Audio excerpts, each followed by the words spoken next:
Hi guys! So for today, samahan nyo ako, pupunta ako sa isang restaurant kasi merong pa-dinner yung office namin. So kakain kami ngayon sa labas and parang meron din mga activities. So para siyang team building ng parang kumpara sa Pilipinas, di ba? So samahan nyo po ako ngayon. Hi guys! So dumating na kami dito.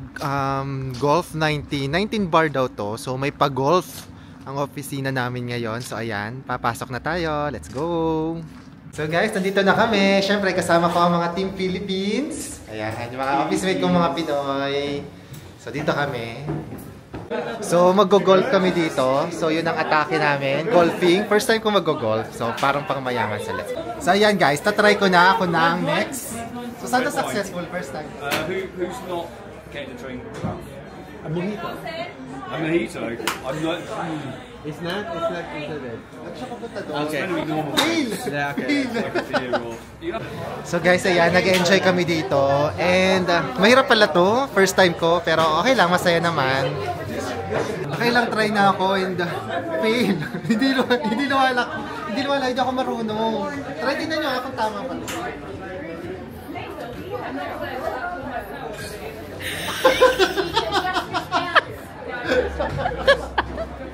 Pahiya, nakakahiya. May record siya, nakakahiya.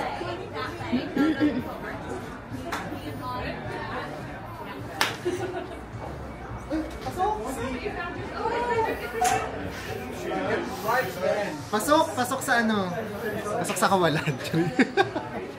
So ito guys, nagdi-drinks muna kami. So, ang sikat dito, beer. So puro beer. Ayan, sila Josh. Nag-start na silang maglaro.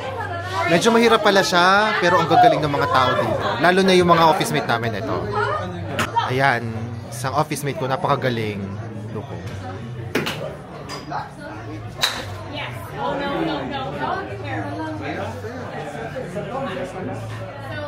So ito na nga guys, super enjoy kami dito sa 19 bar. First time kong mag-golf kaya sobrang nakaka-enjoy. Ang masaya pa dito, kasama ko yung mga office mates ko. Syempre, alam nyo na, hindi lang dapat puro trabaho. Minsan, kailangan din nating mag-enjoy. Kaya eto, nilibre kami ng company namin. Ito nga pala si Dawson, isa sa mga office mate ko at isa siya sa mga magagaling mag-golf. After ng golf, eto, nag-start na kaming mag-dinner. Nag-appetizer muna kami. At ang kinuha ko ay yung goat cheese. Masarap naman siya. Tapos, ito na ang main course. Siyempre, laban kagad tayo sa steak.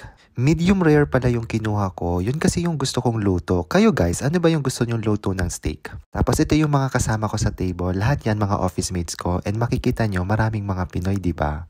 Iba't iba rin yung mga lahi na nagwo-work sa company namin. Merong mga taga-Africa, may mga taga-Asia, katulad namin, at syempre, meron ding mga lokal. Ang saya lang kasi, alam niyo yun, sa office namin, hindi lang kami puro trabaho. Binibigyan din kami ng time para mag-enjoy. Yung nasa kabilang table, office mates ko rin pala yan. Medyo kakaunti lang kami, pero masaya naman. Tapos dumating na yung dessert namin. Sticky pudding yung kinuha ko na may kasamang ice cream. Hindi ko siya naubos kasi busog na ako. And then after kumain, nag-uwian na rin kami.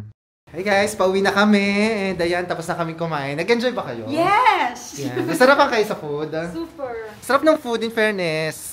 Tapos, maraming food na masarap. Kaya sobrang busog na busog. So ayun, tapos na po kami. And ganito yung team building dito sa amin. So nakaka-enjoy siya. Hindi siya katulad sa Pilipinas na, alam niyo yung parang nagpapansol. Hindi katulad dati nagpapansol kami nun eh. Pero dito, mga ganito lang. And masaya naman siya. So ayun po, thank you po sa pagsama. Madilim na. And bye-bye. Uwi na po ako.